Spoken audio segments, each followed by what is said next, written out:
8월 11일 저녁 쓱싹 브리핑. 이재명 대통령이 노란봉투법의 혼란을 막기 위해 법적 구속력이 있는 명확한 쟁의 기준을 마련하라고 지시했습니다. 현대자동차 노조가 여름 휴가를 마치고 부분 파업을 재개하기로 결정하면서 생산 차질 우려가 커지고 있습니다. 도널드 트럼프 전 미국 대통령이 이란의 암살 위협을 피하기 위해 기내식 트럭에 숨어 군용기로 환승하는 극비 작전을 펼쳤던 사실이 알려졌습니다. 회원 3,300여 명 규모의 텔레그램 마약 채널을 운영하며 58억 원을 챙긴 20대 일당이 재판에 넘겨졌습니다. 배우 하영이 증조부의 친일 행적 논란에 휩싸이면서 광고계의 손절과 출연 드라마의 방영 차질이 이어지고 있습니다. 이재명 대통령 국립소방병원 개원식 참석. 이재명 대통령은 충북 음성 국립소방병원 개원식에 참석해 소방공무원들의 헌신에 감사를 표했습니다. 이 대통령은 서울대병원 의료진 근무 여건 개선과 응급의료 체계 가동을 위한 행정적, 재정적 지원을 약속했습니다. 또한 국립소방병원이 충북 지역의 핵심 공공의료 거점 역할을 충실히 수행하도록 지원하겠다고 밝혔습니다. 노란봉투법 쟁의 기준 명시 지시. 이재명 대통령은 국무회의에서 노란봉투법에 따른 노동쟁의의 기준을 시행령이나 노동부령 등 법령으로 명확히 규정하라고 지시했습니다. 이 대통령은 경영상의 결정에 반대하는 행위 등이 쟁의 대상이 될 수 없음을 명시하여 현장의 혼란을 해소해야 한다고 강조했습니다. 이에 김용훈 고용노동부 장관은 법규명령 형태의 구체적인 기준 마련을 적극 검토하겠다고 답했습니다.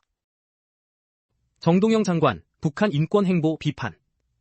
정동영 통일부 장관이 취임 이후 북한 인권 관련 일정을 단 한 차례만 소화한 것으로 나타나 논란이 일고 있습니다.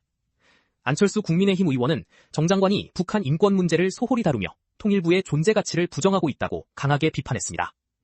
이에 대해 통일부는 국제사회 및 시민사회와 긴밀히 소통하며 북한 주민의 삶의 질 개선을 위해 노력하고 있다고 해명했습니다. 트럼프, 이란 암살 위협 피한 극비 작전. 도널드 트럼프 미국 대통령이 지난달 튀르키예 순방을 마치고 귀국할 당시 이란의 암살 위협을 피하기 위해 극비 작전을 수행한 사실이 밝혀졌습니다.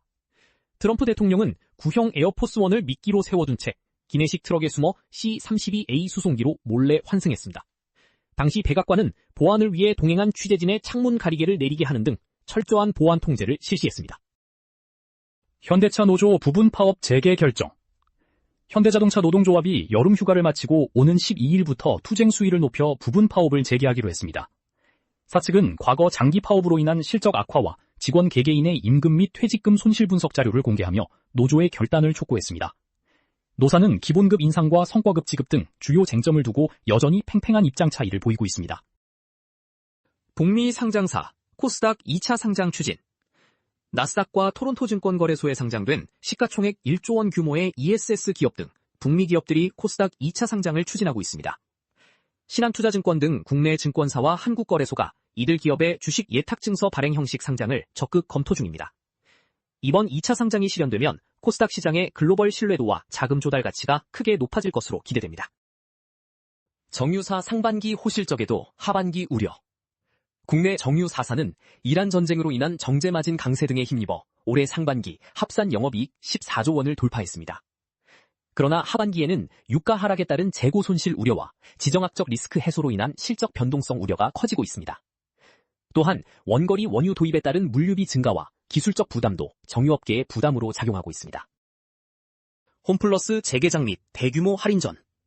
홈플러스가 오는 13일 정식 재개장에 맞춰 신선식품과 자체 브랜드 상품을 중심으로 대규모 할인 행사를 진행합니다. 이번 할인전은 25일간의 임시 휴업 이후 이탈한 고객들을 다시 유치하고 매장 운영을 조속히 정상화하기 위해 기획됐습니다. 오프라인 매장 정상화와 함께 수도권 20개 점포의 온라인 배송 서비스도 재개해 수익성을 입증할 계획입니다. 가상자산 대주주 심사 요건 완화. 가상자산 사업자의 대주주 적격성 심사를 강화하되 경미한 법 위반 등은 결격 사유에서 제외하는 특정금융정보법 시행령 개정안이 국무회의를 통과했습니다. 이번 개정으로 네이버 파이낸셜과 두나무의 결합을 둘러싼 규제 불확실성이 다소 완화될 것으로 전망됩니다. 또한 개정안은 트래블룰 적용 대상을 전체 거래로 확대했으며 오는 20일부터 시행될 예정입니다. 애플 출하 목표 하향 및 TSMC 루머. 권밍치 연구원은 애플이 메모리 부족 문제로 올해 하드웨어 출하 목표를 하향 조정한 것이 사실이라고 밝혔습니다. 다만 TSMC에 10억 달러 규모의 칩 재고가 쌓여 있다는 소문은 사실이 아닌 억측이라고 일축했습니다. 권 연구원은 TSMC의 재고 증가는 첨단 공정 초기 양산 단계에서 발생하는 정상적인 현상이라고 설명했습니다. 길고양이 차량 흠집 배상 논란. 아파트 단지 내에서 길고양이에게 먹이를 주던 주민에게 고양이가 낸 차량 흠집 수리비를 요구할 수 있는지를 두고 논란이 일고 있습니다. 차주는 먹이를 주는 행위가 관리 책임으로 이어진다며 배상을 요구했으나 일각에서는 소유주가 아니므로 책임이 없다는 주장을 펴고 있습니다. 반면 고양이를 특정 장소로 유인해 피해를 유발한 만큼 일정 부분 책임이 있다는 반론도 팽팽히 맞서고 있습니다.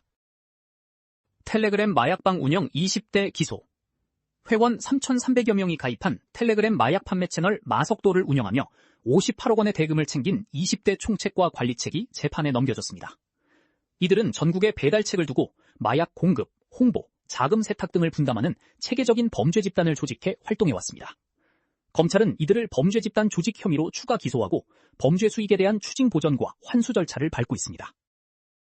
배우 하영, 증조부 친일 논란 확산.